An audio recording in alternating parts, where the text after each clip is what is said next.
kid. There's no way out of this.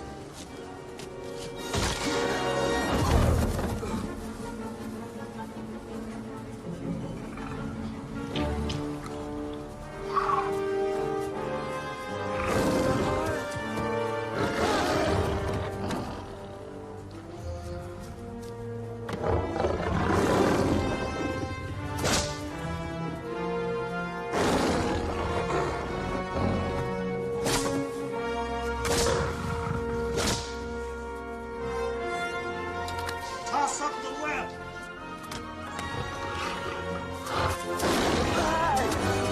What's going on, Unfazed crew? Welcome to another edition of Unfazed Weekly Cinema.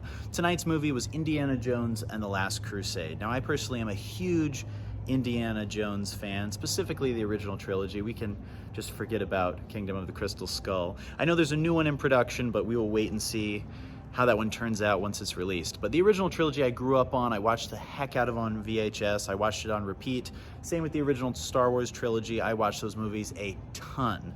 So I'm a huge fan. I'm totally biased. This one gets a 5 out of 5 from me. All of the original trilogy of Indiana Jones is a hard 5 out of 5. So what I'm going to do on this one is something a little bit different than I've done on the previous episodes. I'm going to give you 3 things that you may not know about Indiana Jones and the Last Crusade. Harrison Ford nominated River Phoenix to play a young Indiana Jones after having worked with him on 1986's The Mosquito Coast, which is also Harrison Ford's favorite film that he ever made of his own.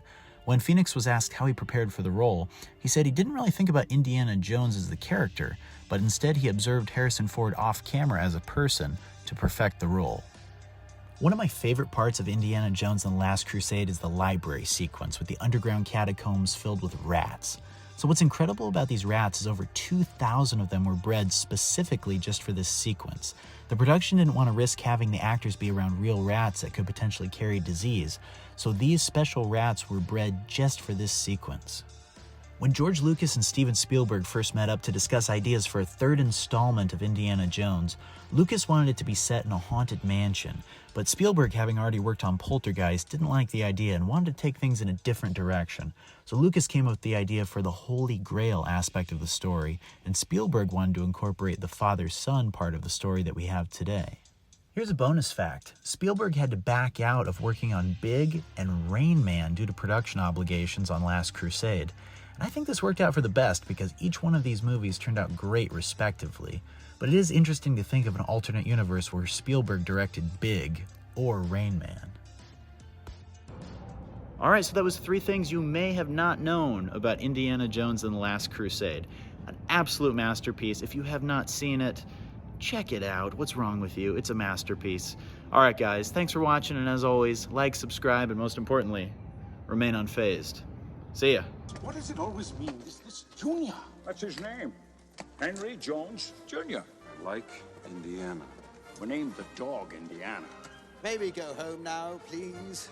The dog? You are named after the dog? Got a lot of fond memories of that dog.